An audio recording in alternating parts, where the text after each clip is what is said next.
Hello guys and welcome back to my channel.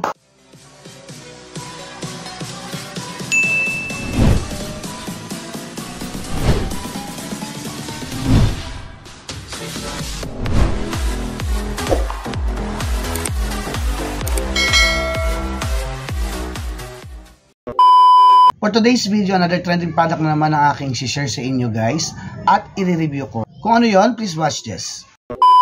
Guys, so may bagong trending na naman na pabango dito sa TikTok and syempre hindi na natin pinalampas at bumili na ako agad. So ito siya guys, yung Brave Man. Yan o, napakaganda ng packaging pa lang. Alam mo na agad na, ay, tignan mo naman. Bang! Oh, tingnan nyo naman gaano ka-premium din ang ganda. Wow! Grabe guys, parang hindi siya 179 pesos. Napaka-premium ng design. Ay, tignan nyo. Perfect. Ako guys, personally, pag tumitingin ako ng pabango, tinitingnan ko yung kulay ng liquid. Pag ganun yung kulay, ay, alam mong long lasting yan, be. Amoy na natin. Ay, be, lakas mga gwapo. Okay, nandito ako sa office. Testing natin kung talagang mabango talaga siya. At nakakaawin ng ibang mga tao. Let's go.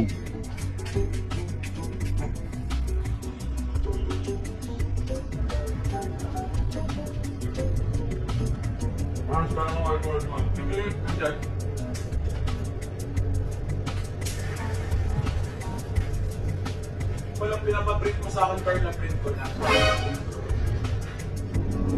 Yun. Ito, kinakausap mo. Nawawala. Ayun. Ayun. Di ba yung amoy yun na A1 pa dito?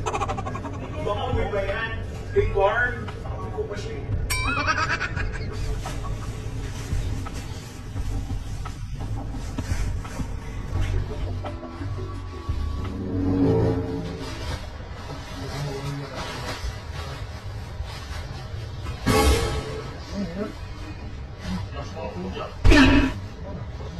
Siguro kung ganun yung panguto, dati siguro kung chicks lang.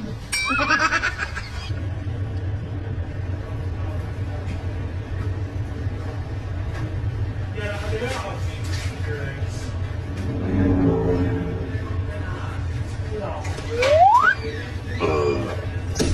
Ano amoy yun? Bakit parang amoy coffee air?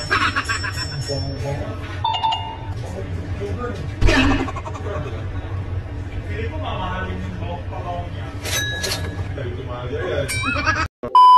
Ayan, so napanood na natin guys. Pero bago tayo magtuloy-tuloy, kung hindi ka pa nakasubscribe sa akin channel, please subscribe to my channel, James World Official.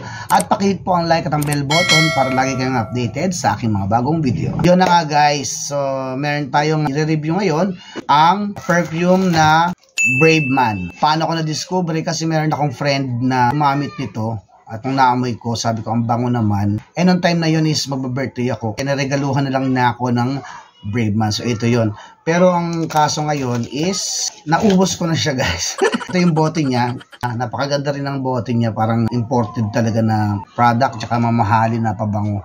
Dahil naubos ko na to at nagustuhan ko talaga ang scent nito, ay umorder mismo ako sa TikTok na pang sarili ko naman. Ngayon, dumating na yung aking order at yun ang ating review. And guys, medyo nagano lang ako nagtaka kasi iba yung bigay niya. Ibigay na sa akin to is nung September last year. Ito naman is ka-order ko lang ngayong year na to. Hindi ko alam kung same lang sila kasi kung babasahin mo naman ang mga labels, Brave Man for Home, ito naman Brave Man for Home, same lang din. At ito ay parehas 100 ml. Pareho lang din sila na nakasulat sa ilalim nito yung UD Perfume Vaporessure Natural Spray. So meron para siyang dalawang scent guys. Itong binigay sa akin ng friend ko, ang scent nito is Sweet Kiss. Ito namang nabili ko is Miracle Love.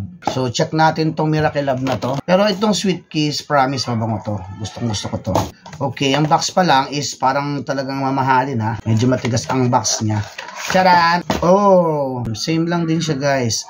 Pero ang pinagkaiba niya, tingnan mo guys. Ito is malaki ang cover niya, 'di ba? Ito maliit na lang ang cover niya. Pero same bottle pa din yung nabili ko. Ngayon naman, yung amoy naman check natin. Wala naman kasi ako ditong kasama na pwedeng amoyin yung amoy.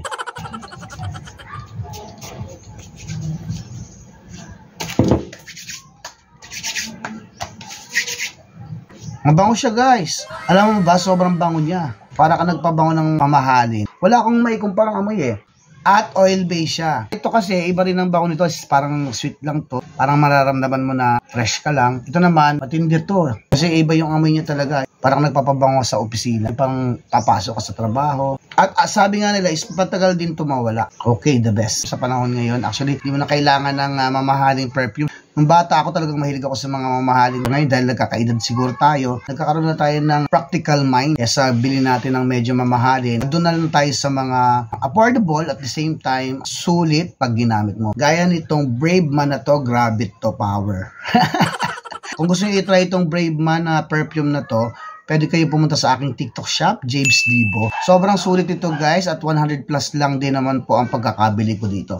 May libre pa akong 2 perfume. Yung isa nga mauubos na eh. Ngayon ko lang talaga siya na-videohan kasi nga sobrang busy tayo. Pero anyway, all goods tong product na to para sa akin. So that's it for today's video. Kaya naman hanggang dito na lamang. Hanggang sa muli. Paalam!